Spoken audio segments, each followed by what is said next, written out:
technique like this, get ready in the center. With this reach. It is a relatively more difficult behavior requiring a lot more steps and training. So a high-energy behavior like that can take upwards of a year to train. However, a targeted high dog like we saw a moment ago from Anna and Hannah, that's when a behavior can be trained relatively quickly. So certainly there's a variety there that helps keep those dolphins' minds working. But the most important thing that any animal learns is behaviors associated with healthcare. So if we take a look at Helen, she makes her way around the habitat, and Hannah, she follows her. That's really fast. These dolphins are certainly looking pretty healthy. And it's not just through speed swims like that we can be sure that they're healthy, but it's by the fact that these dolphins get a full physical exam each and every day. So just as it's important for us to visit our doctors on a regular basis, it's important for these dolphins. But does anyone here visit their doctor each and every day? Of course not. These dolphins, they get better health care than any of us do.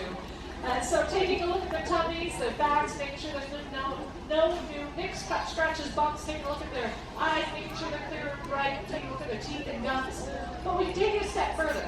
You see Helen and Charlotte. A moment ago, Charlotte was holding on to Helen's tail fluke. That's exactly the kind of body positioning we ask Helen to go into when we'd like to take a blood sample. So anything your doctor can ask you for, blood samples, urine samples, stool samples, ultrasounds, we can ask of these dolphins as well. We can even ask them for samples from their blowhole as well. By doing these tests on a regular basis, we can really monitor their overall health, monitor different hormone levels and things like that, get a really good picture of how they look over the year, and make sure that just because they look healthy and they're leaping in a beautiful way, we can make sure that they truly are as healthy as they can be. So these kinds of behaviors are incredibly important. It's amazing if you think about it. Because, well, does anyone have any pets?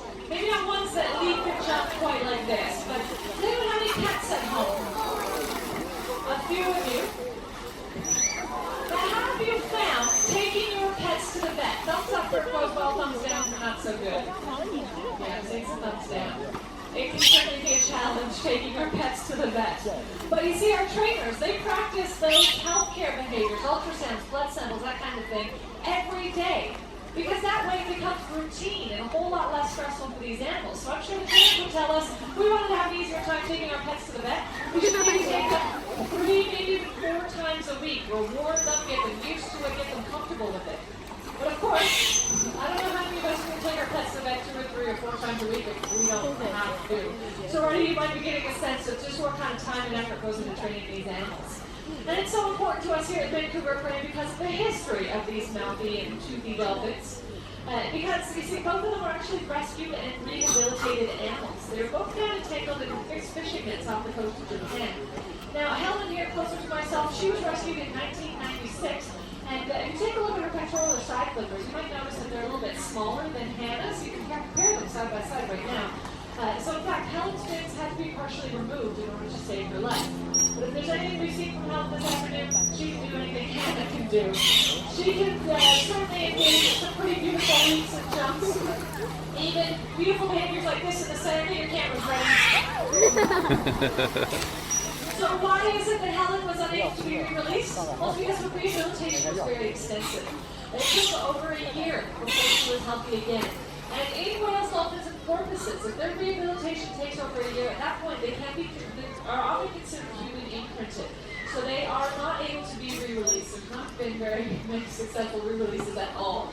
So she has found a permanent home here at the Wild Coast. But of course she's not alone. The noisy Hannah is with her as well. And Hannah is also a rescue dolphin. She was rescued in 2003.